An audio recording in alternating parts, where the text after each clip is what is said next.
Omega Pup. You're the smallest, the weakest, the last to eat. As the Omega Pup, you exist at the bottom of the pack hierarchy, and every wolf above you knows it. Your siblings shove you off the carcass. The adults nip and pin you, not from cruelty, but to teach submission. Sometimes you go 3 days without food.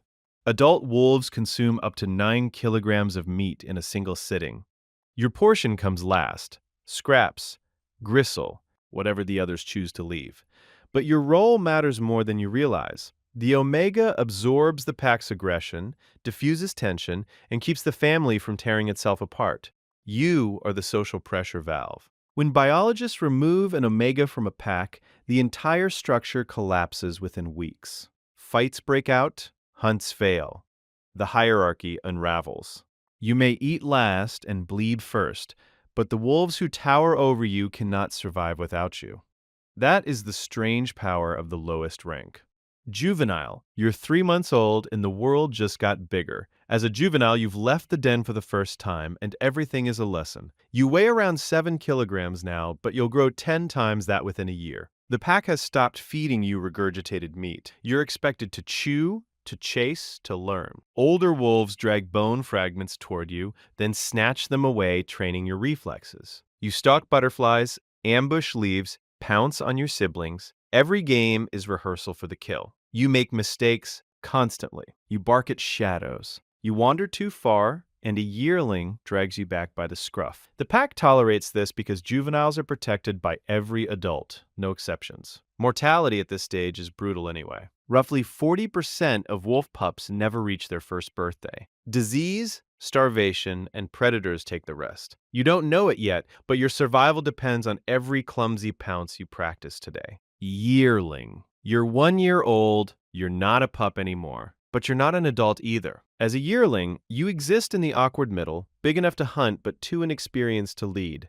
You weigh around 30 kilograms now, with full adult teeth and a coat that finally insulates you through winter. The pack expects work. You drag carcasses. You guard the den when adults leave. You chase off ravens and coyotes that try to scavenge your kills. But you don't get the best food, and you don't get a mate. That privilege belongs to the breeding pair alone. Some yearlings stay loyal and rise through the ranks. Others hit a breaking point and disperse, leaving the pack to find their own territory. Roughly half of all yearlings choose this path. Lone wolves face death rates above 50% in their first year alone. Stay and submit, or leave and risk everything. The decision you make this year will define the rest of your life. Subordinate female. You're an adult female, you're strong, capable, and ready to breed, but you can't. As a subordinate female, you live under the rule of the breeding female, who suppresses your reproduction through sheer dominance. Your body produces less estrogen in her presence. You don't go into heat. You don't ovulate. You don't mate. This isn't choice. It's biology forced on you by the hierarchy. You hunt with the pack, defend the territory, and help raise pups that aren't yours. You may even nurse them when the breeding female is away,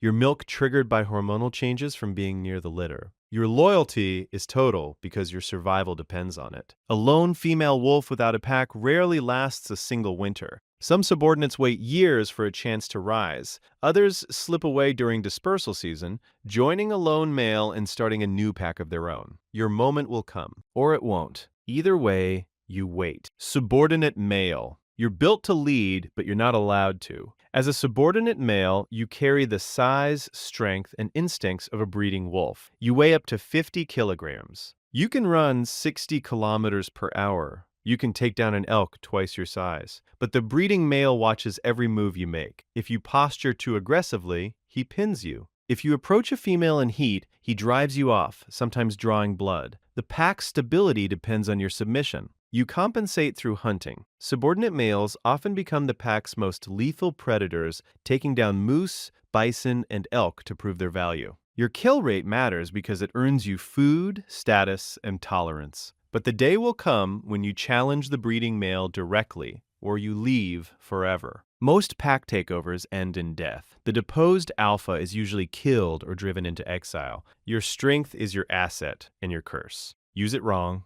and you die. Hunter, you're the engine of the pack. As a hunter, you do the work that keeps everyone alive. Wolves succeed in only 1 out of every 10 hunting attempts, which means you're failing constantly. You sprint up to 60 kilometers per hour in pursuit. You run for 20 minutes straight, lungs burning, paws bleeding on frozen ground. Your bite force reaches 1,200 psi, strong enough to crack the femur of a bull moose. You target the largest prey on the continent: elk, caribou, bison, even adult moose weighing 700 kilos. You attack the rear flanks and hamstrings, never the front. A single kick from a moose can shatter your skull. Roughly 1 in 5 hunting wolves dies from prey-related injuries. You eat first sometimes, but only after the breeding pair feeds. You consume up to 9 kilograms in one meal because the next kill might be a week away. Your body is a weapon, your hunger is permanent, and your job never ends until you die in the field. Pup sitter. You're not a parent, but you might as well be. As a pup sitter, you stay behind when the pack hunts,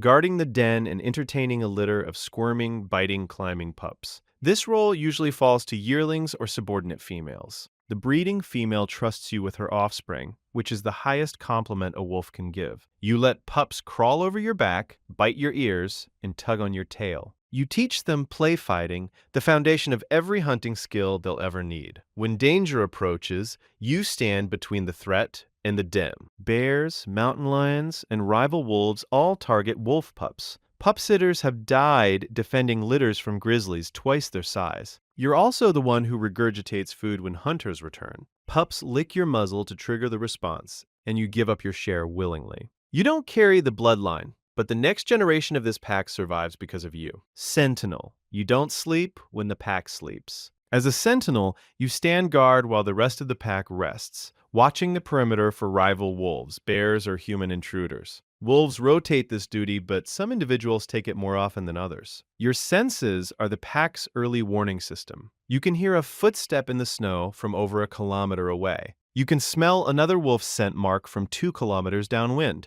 Your night vision is 6 times sharper than a human's. When you detect a threat, you don't bark, you howl. A specific, low, rolling howl that means intruder. The pack wakes within seconds and forms up around the breeding pair and pups. Sentinel duty is exhausting. You sleep in fragments, never deeply, always alert. But the pack's survival depends on you catching what others miss. One missed scent, one ignored sound, and a rival pack could be on you before anyone has time to defend. You watch, always. Scout. You go where no one else goes. As a scout, you leave the pack for hours or days at a time, mapping territory, tracking prey, and finding the next hunt. Your range covers up to 50 square kilometers per outing. You travel alone, which makes you vulnerable. A lone wolf is a target for every rival pack, every cougar, every grizzly within range. You move silently, you eat what you can catch on your own, usually rabbits, beavers, or small rodents. You memorize landmarks, scent trails, and the patterns of elk herds across vast distances. When you return, you communicate everything through scent rolling,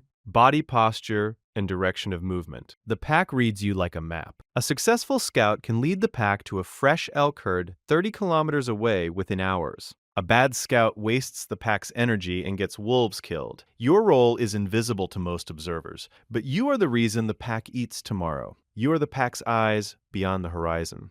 Den mother. You shape every wolf in this pack. As the den mother, you are usually the breeding female herself, but the role extends to any older female who takes charge of pup rearing. You give birth to a litter of 4 to 6 pups after a 63-day pregnancy. In a den you dug yourself, sometimes 4 meters deep into a hillside. For the first 3 weeks, you don't leave. You nurse constantly, your body burning through 4,000 calories a day to produce milk. The pack brings you food, regurgitating meat at the den entrance. You teach pups everything: how to submit, how to play, how to recognize prey scent, how to read the pack's hierarchy. Your discipline is firm but never cruel. A misbehaving pup gets a paw across the face, never a bite that draws blood. Den mothers have been observed adopting orphaned pups from rival packs and raising them as their own. The future of the entire pack runs through you. You are the bloodline. Pack enforcer. You keep the peace through violence. As the pack enforcer, your job is to maintain order when squabbles break out over food, mating, or territory.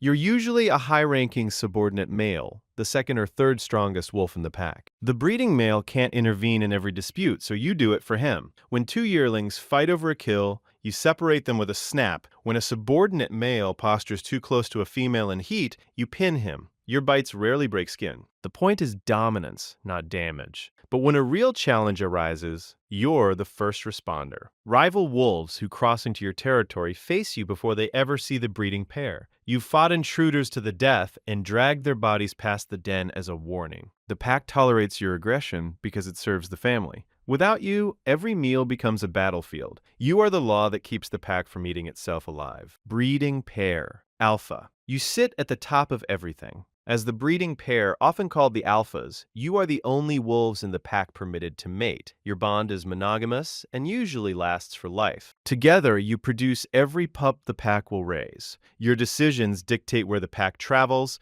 when it hunts, and how it responds to threats. You eat first at every kill, taking the liver, heart, and lungs. The richest organs, packed with fat and minerals you need to sustain breeding and leadership. Your body is the pack's most valuable asset. The breeding female suppresses reproduction in every other female through pheromones alone. The breeding male keeps subordinate males in check through posture, scent, and the occasional bite. Your reign is fragile. Most alpha wolves hold their position for only 3 to 4 years before being deposed, killed by rivals, or dying in a hunt. The crown is heavy, the pack obeys you, the pack also waits for you to fall.